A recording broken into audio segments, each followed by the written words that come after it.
On this episode of Vegas Streets, we are in Paradise Palms to check out some amazing vintage homes, just like this one right here that used to be in the movie Casino. Check it out.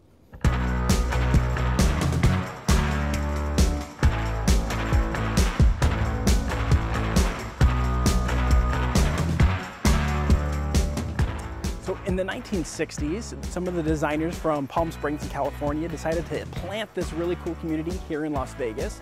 We're located just east of the Strip and east of the I-15 freeway.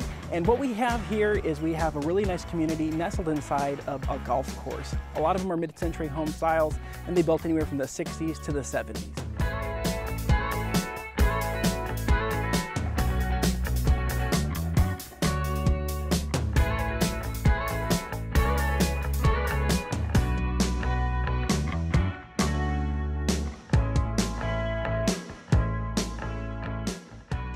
Taylor was one of the local architects that designed this, and they actually started these communities selling the homes for about $25,000, which they're not. I still wish they were $25,000. They are not. So some of the features that would be included with the home be, of course, swimming pools, wall-to-wall wool carpeting. Thank goodness that's not a thing anymore. Vinyl asbestos kitchen flooring, also not a thing anymore. Natural wood cabinetry, fireplaces, still a thing, and large sliding glass doors overlooking the terrace and multiple pool areas. Paradise Palms, everyone loves this neighborhood. If you're a Las Vegas local, like, you love this neighborhood. It's not an HOA. There's a very high pride of ownership here. And most of the homes, they might look vintage on the exterior, but I'm gonna say the majority of them have probably been renovated to some standard on the inside. It is really cool when they keep as much as they possibly can. I've done a handful of video tours. If you wanna get inside some of these homes, you'll see that they kind of try to keep as much as they can with still living in the 21st century.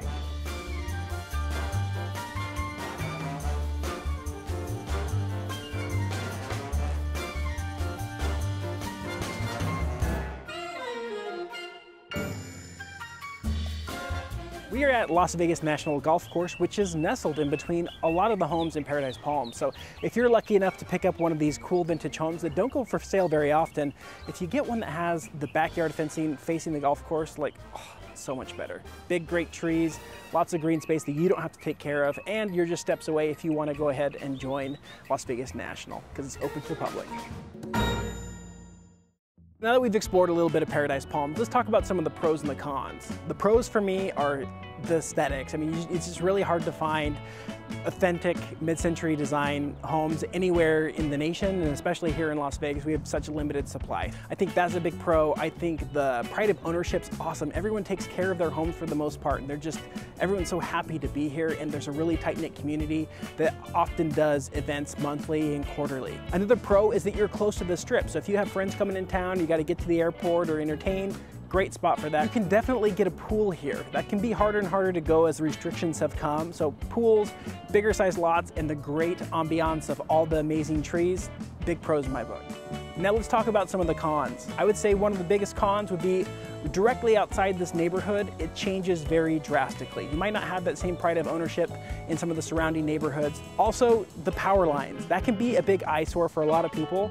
I don't know when that's ever gonna be fixed, but a lot of the homes for these older vintage homes, they have power lines because that's how they did it, and it can just be in your airspace. And lastly is old homes have old problems, or they can have them. So if you're gonna buy one of these homes, make sure you're working with a professional that can recommend all of the professionals to do as many inspections as you need. I've had clients buy homes before that you wouldn't believe when they put the scope down in the sewer. Guess what? Cast iron pipes are now destroyed and could be very costly unless you catch it beforehand so you can negotiate with the seller. And even if you buy a flipped home or a renovated home, please don't think that that's it and you're never gonna have to touch it and it's the same thing as a home built in 2023, because it's not. But there's nothing wrong with that. As long as you budget for future repairs and maintenance, I think you're gonna be completely fine. Thanks for watching this episode of Vegas Streets, and I hope you have a great freaking day.